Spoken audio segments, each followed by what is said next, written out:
Welcome to the deep dive. Today, we're tackling something you've almost definitely seen blowing up lately, romantasy.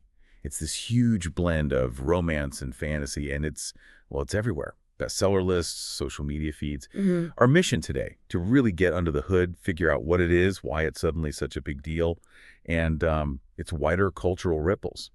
Okay, let's unpack this. Yeah, and the sources we've looked at give a really detailed picture. It's fascinating how it mixes, epic fantasy settings with these super intense personal love stories. So, what is romantasy, basically? Think of stories set in these really rich, imaginative worlds. You've got your kingdoms, maybe mythical creatures, dark magic systems, that kind of thing. But the key difference, right, is that while the fantasy gives you the backdrop, the wars, the quests, whatever the real focus, the emotional engine, is the romance. Often high stakes, maybe a slow burn, forbidden love.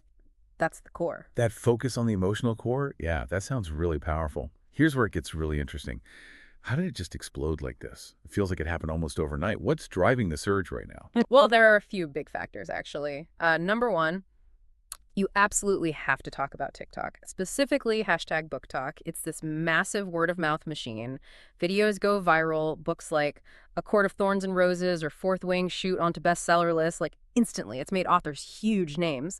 Beyond that, though, I think readers are really looking for escapism right now, but not just any escapism. They want to get deep into these worlds, connect with the characters, and a lot of these books feature really strong female leads, often quite morally complex, too.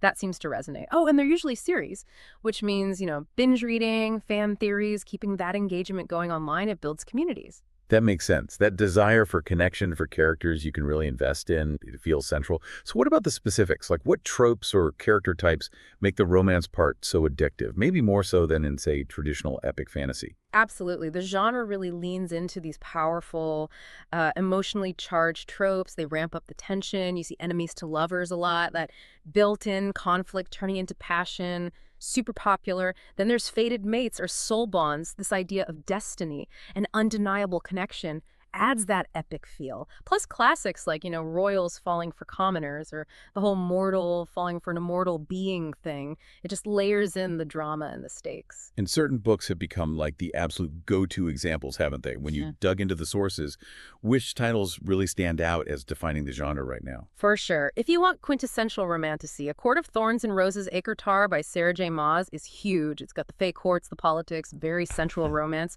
Then there's Fourth Wing by Rebecca Yarros, Dragon Riders, Magic School, big enemies to lovers plot line, huge hit. And maybe something like The Serpent and the Wings of Night by Carissa Broadbent, Vampire World, kind of a Hunger Games style deadly competition. It shows the variety too. These really capture that blend of fantasy action and intense romance. And it's way bigger than just the books themselves, isn't it? That cultural impact, the fan stuff. Oh, definitely. The fan communities are incredibly active. You see amazing cosplay, tons of fan art. It's even influencing fashion trends like Fae-inspired looks, dark academia vibes. And the book boyfriends, characters like Rysand from Ekotar or Zayden from Fourth Wing, they've become these huge online figures. People really connect with these idealized but complicated romantic leads. Yeah, you see those names everywhere. And unsurprisingly, Hollywood is paying close attention. They absolutely are. Amazon, Hulu, Netflix, they're all looking for the next big romantasy adaptation. ACOTAR is already in development at Hulu, I believe, and you can see why Hollywood views it as a successor to things like The Hunger Games or even Game of Thrones. It has that mix of high stakes and really personal, emotional stories. So what does this all mean? When we pull it all together, what's the big picture on romantasy's rise? I think its success comes down to that unique combination. You get the emotional depth, the big imaginative scope, but also themes that feel really relevant things like finding your identity, sacrifice, the power of love.